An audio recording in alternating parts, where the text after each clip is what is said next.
오늘 사무엘상 11장에서는 이제 사울에게 커다란 위기이자 동시에 기회가 옵니다. 사울이 왕으로 사무엘로부터 기름 부음을 받은 장면이 10장에 기록되어 있는데 그 장면에서 이스라엘 백성들이 분열이 생깁니다. 사무엘이 출신이 베냐민 출신이거든요. 그런데 사사기 19장부터 21장까지 쭉 보면은 베냐민과 베냐민 지파와 나머지 이 11지파가 전쟁이 나타납니다. 아주 사소한 일로 터져나요. 사소한 일로 인하여서 이 베냐민 지파가 멸절 위기에 속아버립니다. 베냐민 지파가 몇 명이 남냐? 600명이 남아요. 어느 지파에서도 그 600명에게 이 아내가 될 만한 여자들을 주지 않습니다. 그러한 갈등 가운데 사사기가 끝납니다. 그 사사기가 끝나면서 바로 이 사무엘상으로 이어지죠. 그러니까 그 시대가 그대로 이어지는 겁니다. 그런데 하나님께서 사무엘을 통하여 기름 부음을 받아서 왕으로, 초대 왕으로 지금 선출된 사람이 바로 그 베냐민 지파 사람이에요. 그러니까 일부 사람들은 그것을 지지하기도 하지만은 일부 사람들은 그것을 반대합니다. 어떻게 베냐민에서, 감히 베냐민에서 라고 얘기를 해버리죠. 그래서 여기 10장에서 보면은 10장 27절 보면은 어떤 불량배는 이르되 이 사람이 어떻게 우리를 구원하겠느냐 하고 멸시합니다. 그리고 아무런 예의도 취하지 않습니다.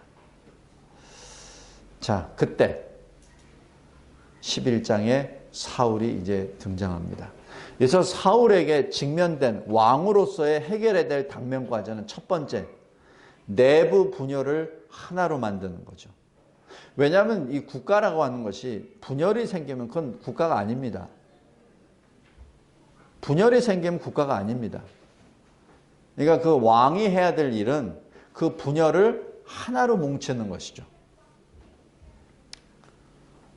그래서 이 시대 현재 정권을 유지하고 있는 사람들은 우리나라의 지도자가 아닙니다.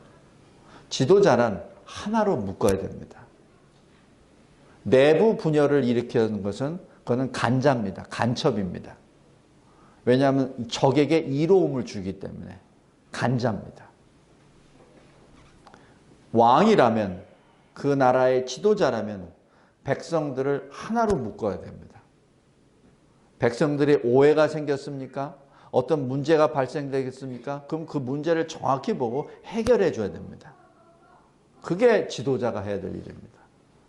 나라를 두 조각으로 만들어버리고 그 두 조각으로 만든 것을 서서히 더 심화시켜버리면 그거는 간첩입니다. 여기 사울에게 직면된 첫 번째 과제가 바로 내부 분열을 다시 회복시키는 것이죠.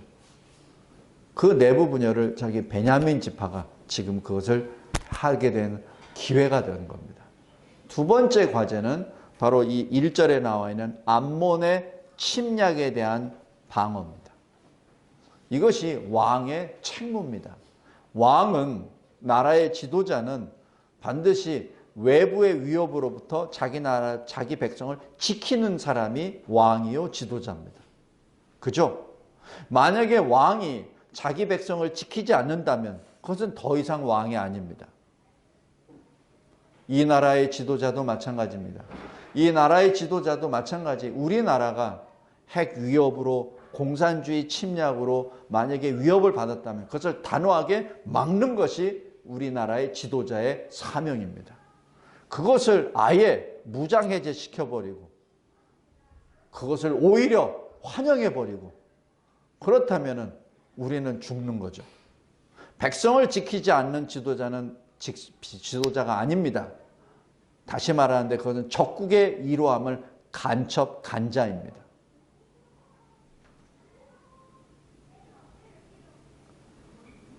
저는 군인이었기 때문에 그것이 아주 민감합니다. 간첩입니다. 나라를 지키려고 하는 자가 아니라 나라를 멸망시키려고 하는 간첩입니다. 적국의 간첩이죠. 오늘 사무엘을 잘 보시며 간첩과 왕을 구별하시기 바랍니다. 여기서 이 암몬 사람들이 야베스 사람들, 이 이스라엘 사람들입니다. 그 사람들을 지금 포위합니다. 그러니까 야베스 사람들이 두려우니까 우리 평화조약 맺자. 우리 더 이상 공격하지 마라. 우리 졌어. 당신들이 강하니까 우리 졌어. 그러니까 우리 서로 평화조약 맺자 합니다. 그러자 2절에 암몬 사람이 뭐라고 하냐면은 좋다. 대신에 너희들의 오른쪽 눈을 다 빼라. 그러면 평화조약 맺겠다. 그 얘기는 뭐죠? 여기 어느 이 신학자가 이렇게 해석을 합니다. 이 과거 옛날 전투하려면 한 손에 방패를 들고 창이나 칼을 들죠. 싸우려면. 그죠? 근데 방패를 딱 하면은 왼쪽 눈은 가리는데 오른쪽 눈은 보이죠. 근데 이 오른쪽 눈을 뺀다는 얘기는 전쟁 수행 능력을 없앤다는 얘기입니다. 그렇게 해석하더라고요. 그래서 그것도 맞다. 그래서 전쟁을 할 수 있는 능력을 빼고, 그럼 뭐죠? 왼쪽 눈만 있으면 노예로 이 적국에게 노동력을 제공할 수 있는 능력이 되는 거죠. 그러니까 너희들 전쟁 수행 능력은 없애고 우리들에게 노예로 살 수 있는 그거는 내가 보장해 주마. 그 얘기입니다. 그러면은 평화조약 맺겠다는 얘기입니다. 성도 여러분, 이게 무슨 조합입니까? 이건 평화조약이 아니죠. 지금 그렇게 얘기하는 겁니다. 그런데 이 암몬 사람이 누구죠? 이 창세기 19장에 보면은 롯의 후손입니다. 롯이 소돔에서부터 주의 천사로 인하여서 구원을 받고 난 다음에 두 딸과 같이 피난을 가죠. 그런데 이 딸들도 원래 소돔에서 살다 보니 그 문화의 영향을 받아서 하나님 말씀과 멀어졌어요. 일단은 피하긴 피했어. 근데 자기 자손이 이제 없다고 생각하죠. 세상이 다 망한 것으로 생각해 버렸죠. 그래서 아버지에게 술을 먹이고 아버지와 근친상간을 합니다. 그것이 19장입니다. 아주 슬픈 스토리죠. 거기 나온 족속이 모압과 암몬입니다. 그래서 이 족속들에게는 하나님께서 명령하십니다. 이스라엘이 총회에 속하지 못하리라. 아예 딱 선언을 해버리십니다. 지금 그런 사람들이 이스라엘을 공격합니다. 왜 그렇죠? 이스라엘의 피가 조금이라도 섞였잖아요. 하여튼 뭐 근친상간으로 더럽혀졌지만은. 근데 왜 그렇게 집요하게 이스라엘을 공격하죠? 왜냐하면 자기들이 바로 하나님을 대적하는 무리라는 것을 스스로 증거하는 겁니다. 그래서 이스라엘을 늘 공격합니다.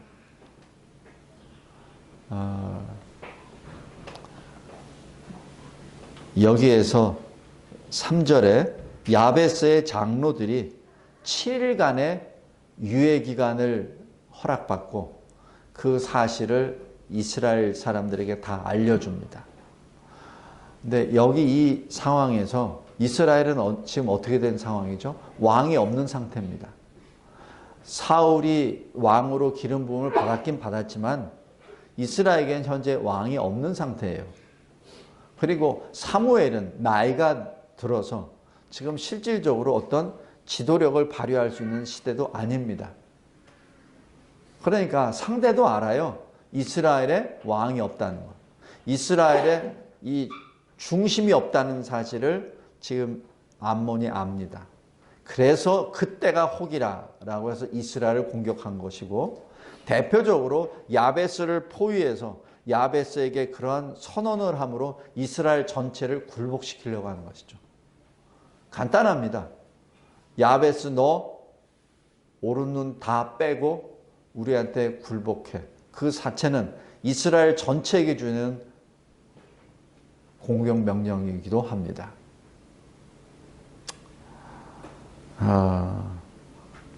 이럴 때 어떻게 하죠? 이 4절에 보십시오. 모든 백성이 웁니다. 왜냐하면 뭐 대처 방안이 없잖아요. 뭐 자기들을 통솔해 줄 어떤 대표도 없고 지도자도 없고 바로 이때가 사울의 때입니다. 바로 사울이 일어납니다. 여기서 보면은 사울이 6절에 보면은 하나님의 영에 크게 감동되매라는 표현을 합니다. 이 표현은 우리말로는 크게 감동됐다라고 얘기하는데 하나님의 영이 그냥 이 사울에게 확 쏟아져 버리는 것을 의미합니다. 원어적인 표현은 하나님의 영이 그냥 지침 없이 그냥 사울을 그냥 확 덮쳐버린 겁니다. 똑같은 표현이 이 사사시대 삼손에게 들어갑니다. 삼손은 이게 뭐라 그럴까? 좀 이게 이성적이거나 논리적이 좀 약하잖아요. 그래서 이 하나님의 영이 크게 확 들어갔을 때 삼손이 막 힘을 내서 블레셋을 막 무찌르고 이렇게 합니다. 그때 표현이 이 표현입니다. 그냥 하나님의 영이 사울을 확 잡아버립니다. 그랬을 때 이 의의 분노를 일으킵니다. 누가? 사울이. 사울이 어떤 사람이죠? 겁쟁이잖아요. 여기 10장에서 사울을 뽑으려고 이렇게 지파를 할 때 나중에 어떻게 됩니까? 숨어버리잖아요. 그 겁쟁이인 사울에게 하나님의 영이 임함에 하나님의 영의 충만함을 입고 이제는 의의 분을 일으키는 사람으로 변한 것이죠. 7절에 보십시오. 자기가 지금 몰고 있는 2마리 소, 아마 이게 밭을 갖고 하기 위해서 2마리 소를 아마 이렇게 잡고 있는데 사울이 등치가 크니까 소 1마리 가져가는 게 2마리 가져가면 이렇게 한 것 같습니다. 자, 그 2마리 소를 죽여서 각을 두고 이스라엘 지파들에게 그것을 다 보내줍니다. 보내주면서 하는 말이 만약에 사울과 사무엘을 따르지 않는다면 이 소들처럼 너희들 소들도 이렇게 되리라. 바로 여기 소라고 하는 것은 재산의 대표입니다. 소가 지금도 비싸지만 그때도 비싸죠. 그러니까 너희들 재산 이만큼 다 없어져 버릴 거야 라고 얘기하죠. 여기만 하더라도 여기 보면은 사울과 사무엘이라고 말합니다. 왜? 아직까지 자기 이름이 안 났기 때문에. 그래서 사무엘을 붙여놓죠. 사울과 사무엘을 따르지 아니하면 이렇게 말합니다. 하나님의 성령의 포로가 된 사울이 이렇게 강력하게 나왔을 때 동시에 하나님의 영이 백성들을 또 주장하셔서 어떻게 했냐면 여호와의 두려움이 백성에 임하더라. 바로 성령이 이 나라 전체를 지금 확 주장해 버리는 것이죠. 사울에게는 완전히 왕으로서의 이 임무를 감당할 수 있도록 백성들은 하나님을 두려워하는 마음이 생겨서 사울의 말에 순종할 수밖에 없게끔. 그래서 이 사울과 이스라엘 전체가 하나가 되어버립니다. 8절에 모인 사람이 33만 명입니다. 자, 이때 11절에 보면은 그 이튿날 사울이 그 진영을 베풀어서 이 암몬을 공격합니다. 암몬을 공격하고 나니 암몬이 모두 멸절돼 버립니다. 성도 여러분, 이 역사가 사울이 행한 것이 아닙니다. 하나님의 영이 사울을 움직이셨고 그리고 이스라엘을 움직이게 한 것이죠. 이 시대를 바라보았을 때도 마찬가지입니다. 하나님의 영이 이 대한민국을 주장했을 때 이 나라가 승리합니다. 하나님의 영을 거부하는 사람이 있다면 그것은 간첩과 함께 동행하는 자입니다. 이 대한민국이 살 길은 하나님의 영을 받고 한 사람처럼 되는 일입니다. 더 이상 분열해서는 안 됩니다. 더 이상 대한민국의 국민들의 마음이 나눠져서는 안 됩니다. 하나님이 보여주셨잖아요. 얼마나 현재 있는 존재들이 얼마나 더러운 존재임을 지금 나타내 보여주고 계시잖아요. 얼마나 악한 물이라는 것을 보여주시잖아요. 모니터를 통하여 양심이 없다는 것을 우리에게 보여주시잖아요. 수치심이 없다는 것을 보여주시잖아요. 자기 입으로 사회주의자라고 말하자고 하고 있잖아요. 죄인들에게 죄를 묻고 있는 그것을 오히려 나쁜 존재라고 지금 거짓말하고 있잖아요. 하나님의 역사입니다. 하나님이 보여주신 거예요. 여기에서 성령의 역사로 우리가 하나가 되어야 합니다. 성령의 역사의 시작은 말씀입니다. 하나님께서 사울에게 성령의 역사를 주심으로 인하여 하나님이 주신 사울에게 주신 왕권에 대한 왕의 직무에 대해서 깨닫고 그래서 각을 뜨고 이스라엘에게 보내는 것이죠. 왜? 자기 자신이 왕이라는 것을 사무엘을 통하여 말씀으로 주셨거든요. 그 왕은 이스라엘의 그 내부 분열된 것을 하나로 뭉쳐서 이스라엘의 외적 위협을 제거하는 것이 왕의 책무이기 때문에 그 말씀대로 순종하는 것이 승리로 이끈 겁니다. 성도 여러분, 성령의 감동함을 받았다면 말씀에 순종할 수밖에 없고 그리고 말씀에 순종했다면 승리를 얻을 수밖에 없습니다. 우리가 예수 그리스도를 믿는 것도 예수 그리스도께서 오셔서 나 대신 계속 싸워서 이길까 말까, 내가 예수를 편을 들고 내가 이기는 편에 서야지, 그런 나약한 것이 아니라 예수님이 이미 이기셨어요. 이미 2000년 전에 죽은 자 가운데 부활하심으로 그 영적 전쟁에서 이미 승리하셨습니다. 전쟁은 이기려고 싸우는 것이 결코 아니라 전쟁은 이겼기 때문에 확인하는 것이 전쟁입니다. 만약에 내가 이기려고 전쟁을 한다면 그건 전쟁하지 말아야 됩니다. 내가 싸워서 이겨볼까? 그럼 이미 진 겁니다. 전쟁은 이긴 다음에 확인하는 것이 전쟁입니다.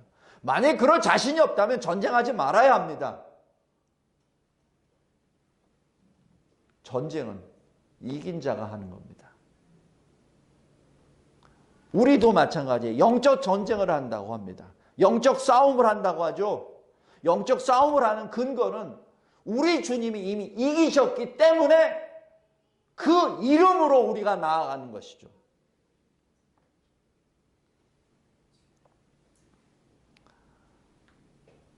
성도 여러분,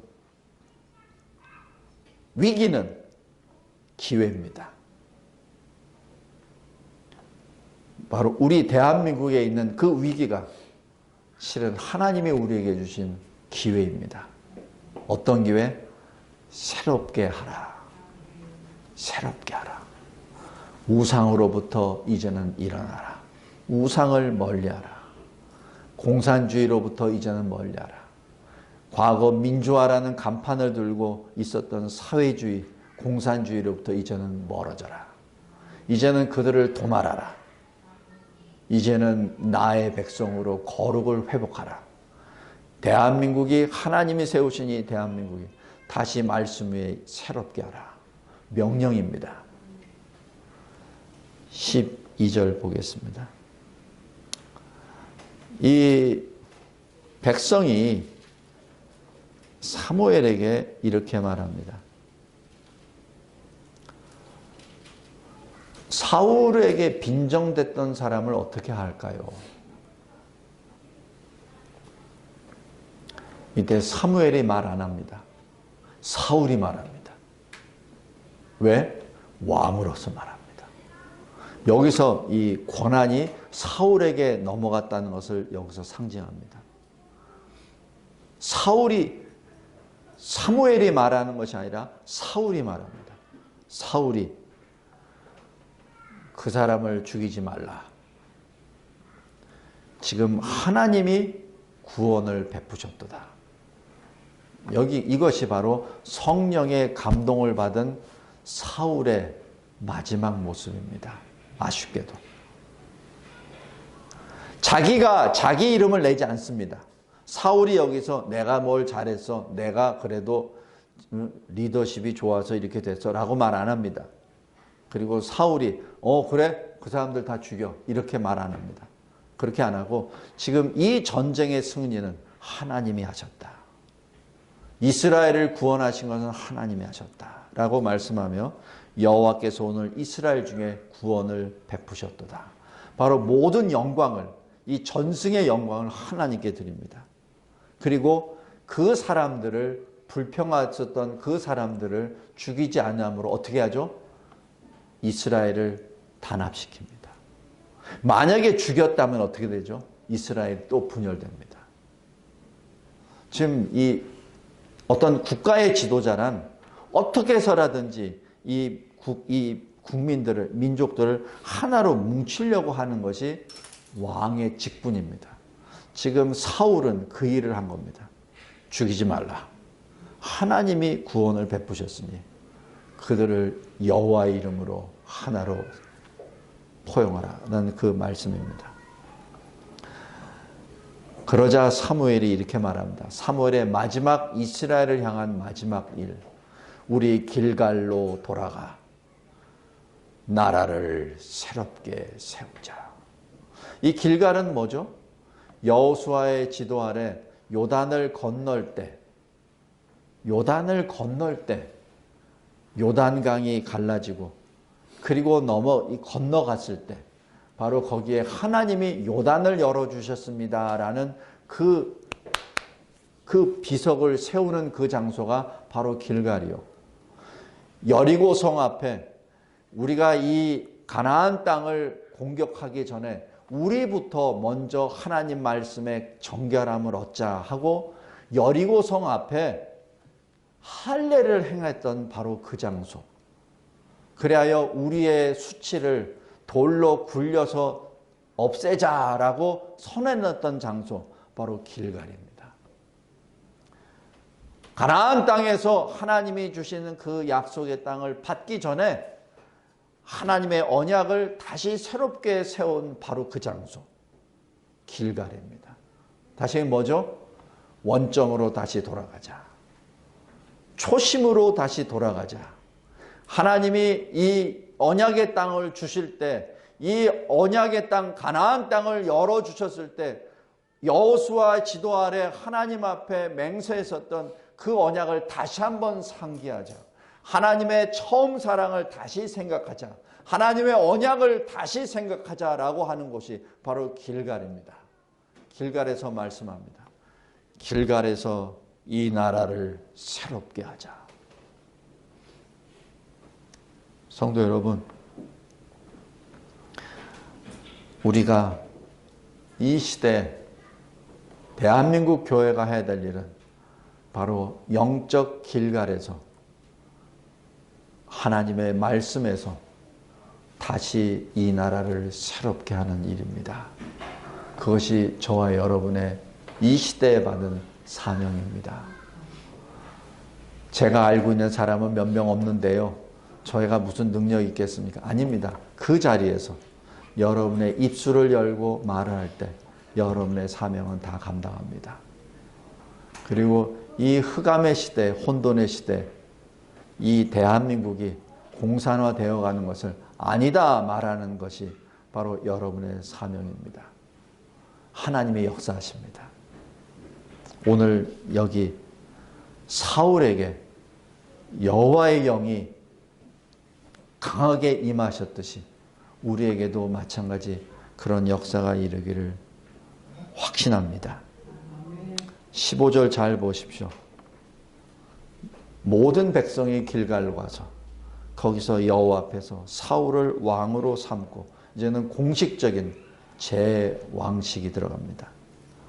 길갈에서 여호와 앞에 화목제를 드리고 하나님 앞에 가장 먼저 예배를 드리고 사울과 이스라엘 모든 사람이 거기서 크게 기뻐하니라. 여기서 사무엘이 빠지죠. 왜 그런 줄 아세요? 사무엘은 이스라엘의 모든 사람에 들어갑니다. 왜냐하면 이것은 영적 권세의 이양입니다. 영적 권세의 이양을 말합니다. 하나님이 이제는 사울을 통해서 이스라엘을 통치하시겠다는 명령입니다. 그래서 사무엘의 이름은 없습니다. 성도 여러분, 말씀을 맺겠습니다. 저와 여러분의 이름은 하나님 앞에 드러내기 위해서 주신 것이 아닙니다. 저와 여러분의 이름은 하나님의 때, 하나님의 수단으로 사용되고 그 때가 지나면 자동적으로 우리 후진들에게 넘어갑니다. 그것을 서운해하거나 안타까워할 필요 없습니다. 우리는 우리가 맡은 이 시대 우리의 빗댄 사명을 감당하는 것이 우리의 본분입니다. 오늘 이 말씀을 통하여 다시 한번 이 대한민국의 현실에 영적으로 눈을 떠 하나님의 영의 강한 임재하심을 체험하며 이 시대 분열이 아니라 그리스도 안에서 하나가 되어 하나님의 영광을 찬양하는 저와 여러분, 대한민국 교회와 이 나라가 되기를 기도합니다. 하나님 아버지 감사하고 감사합니다. 하나님께서 주신 이 위대하신 생명의 말씀이 과거 수천 년에 있었던 이스라엘의 것으로 국한되는 것이 아니라 지금 이 시대 대한민국에도 동일하게 역사하심을 찬양합니다. 이 국가뿐만 아니라 우리 각자의 인생 여로에서도 이 말씀이 그대로 적용됨을 고백합니다. 하나님, 깨어있는 우리 모두가 되게 하여 주시고 하나님의 명령대로 빛을 발하는 우리 모두가 되게 하옵소서. 간절히 바라옵기는 대한민국을 다시 길갈에서 말씀에서 그리스도 안에서 새롭게 하옵소서. 예수 그리스도의 이름으로 기도드리옵나이다. 아멘.